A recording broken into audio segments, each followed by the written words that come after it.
लोकसभा चुनाव के बीच जिले में 8 आईडी समेत हथियारों का भारी जखीरा बरामद होने के एक दिन बाद शादा शरीफ इलाके में आतंकियों ने हमला कर दिया।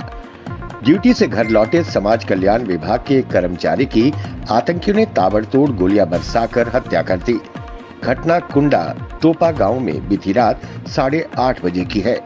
घटना की सूचना मिलते ही पुलिस तथा सुरक्षा बलों ने मौके पर पहुंचकर इलाके को घेरकर तलाशी अभियान चलाया है। इसके साथ ही राजौरी में अतिरिक्त नाके भी लगाए गए हैं। लद्दाख लोकसभा सीट पर बीजेपी ने उम्मीदवार की घोषणा कर दी है। ताशी ग्याल्सन को इस बार भाजपा ने लद्दाख सीट पर प्रत्याशी घोषित किया है। वर्तमान लद्दाख सांसद जामयांग सेरिंग नामग्याल का टिकट पार्टी की तरफ से कट गया है। जम्मू की 2 सीटों के साथ ही लद्दाख पर भी भाजपा ने अपना प्रत्याशी उतारा है, लेकिन कश्मीर की तीनों सीटों पर अब तक भाजपा ने किसी भी उम्मीदवार की घोषणा नहीं की है। एडवोकेट ताशी ग्याल्सन वर्तमान में लद्दाख पहाड़ी स्वास्थ्य विकास परिषद के अध्यक्ष है।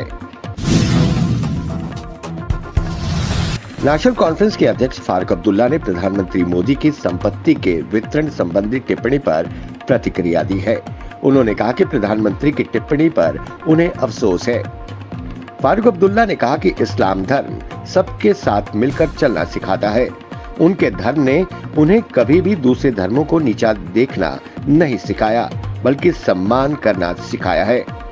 उन्होंने कहा, इस्लाम धर्म में लिखा है कि जैसे अपने धर्म की इज्जत की जाती है, वैसे ही दूसरे धर्मों की भी इज्जत करो। एक मुसलमान माँ बहन का मंगलसूत्र कभी नहीं छीनेगा। वहीं उन्होंने गुलाम नबी आजाद, सैयद अल्ताफ बुखारी और सज्जाद लोन पर भी हमला करते हुए कहा, मैं तीनों से ये कहना चाहता हूँ कि उन्हें ये देखना चाहिए कि जिनकी तरफ से वो खड़े हैं, उनका मुसलमानों के प्रति क्या रवैया है। प्रधानमंत्री नरेंद्र मोदी की कांग्रेस के खिलाफ संपत्ति वितरण पर की गई टिप्पणी को लेकर सियासत गर्मा गई है। फारूक अब्दुल्ला के बाद पीडीपी अध्यक्ष महबूबा मुफ्ती ने इस पर प्रतिक्रिया दी है। महबूबा मुफ्ती ने कहा कि चुनाव में असफलता के डर से भाजपा हिंदू और मुसलमान को लड़ाने में जुट गई है। सांप्रदायिक माहौल बिगाड़ने की कोशिश की जा रही है। महबूबा मुफ्ती ने कहा, भाजपा 400 पार और 370 पार के जो नारे लगा रही थी, वो असफल हो गए हैं। भाजपा युवा, रोजगार, महंगाई की बात न करते हुए मंगलसूत्र की बात कर रही है। दिल्ली शराब घोटाले से जुड़े मनी लॉन्ड्रिंग मामले में दिल्ली के मुख्यमंत्री अरविंद केजरीवाल की न्यायिक हिरासत 7 मई तक के लिए बढ़ा दी गई है। दिल्ली के राउज एवेन्यू कोर्ट ने शराब घोटाले से संबंधित ईडी मामले में मुख्यमंत्री अरविंद केजरीवाल और बीआरएस नेता के कविता और चरणप्रीत सिंह की न्यायिक हिरासत 7 मई तक बढ़ा दी है।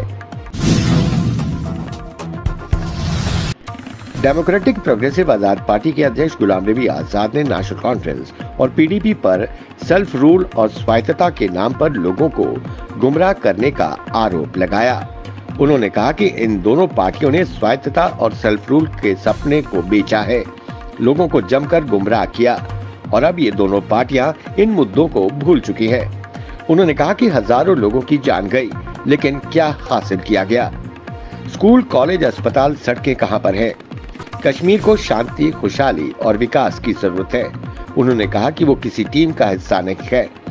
वहीं उन्होंने आमिर भट्ट का जिक्र करते हुए कहा कि युवा का भविष्य का निर्माता है, हमें युवाओं के कंधे पर जिम्मेदारी डालनी चाहिए।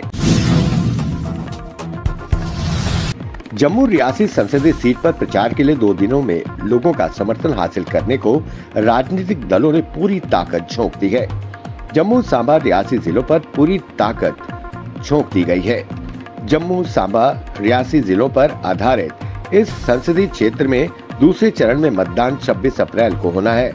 ऐसे में इस संसदीय क्षेत्र के लिए 24 अप्रैल की शाम को प्रचार समाप्त हो जाएगा।